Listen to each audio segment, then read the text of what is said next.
Mr. Speaker, ladies and gentlemen, I have three very common sense questions to be able to flatline the case of side proposition.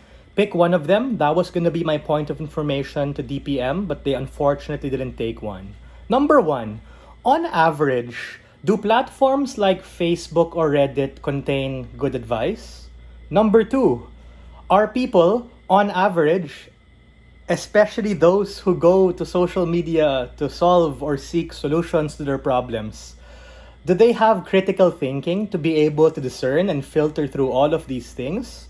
And number three, what does this discourse really look like? Because I think it ultimately creates an illusion of effectivity that, because of this rise, fuels and perpetuates something that we told you consistently, a perverse incentive structure that makes it harder for these particular people to help themselves and seek out people and things that they need to know in order for them to get better treatment.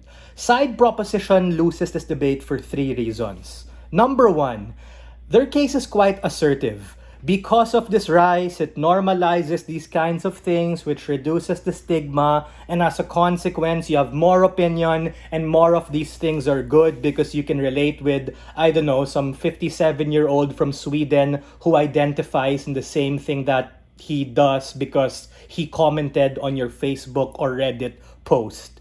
We told you that more is not necessarily better. Quantity is not necessarily as important compared to the concentrated and focused effort. We told you and we won this in four responses. Number one, bad advice can exist, especially when it comes from a sketchy, anonymous source behind someone hiding behind an avatar. Number two, these people, even if they mean well and experience and empathize, are not experts and don't know your specific situation or are trained to be able to give you specific feedback. Number three, it lulls you into this very toxic and false sense of security that can ultimately harm your ability to get help and spread this out into the void, making it even more adversarial. Number four, people react in toxic ways. Confirmation bias from agreeing with what you want because they're afraid of cancel culture, the whole meme culture and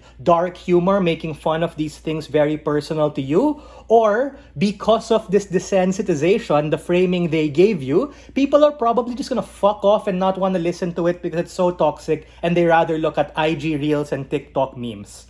Second reason they lose is because our comparative is better. Three reasons why it's better. One, the extension of SARV, wherein he told you that because family, friends, and experts are more accessible and more proximate, you're more likely to latch onto them and be able to go to that in a more organic way. Number two, their response is, symmetric, we can do both. We think that it's harder on your side, especially at the point in which you go into this unnecessary side quest, especially when it becomes an initial knee-jerk reaction because of the rise of popularity.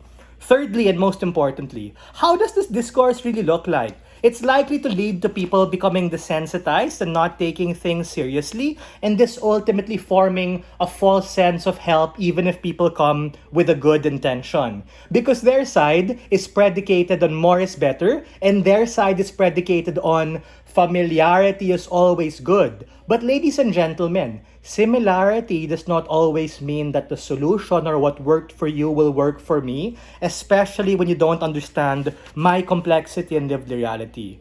Ladies and gentlemen, it's very simple.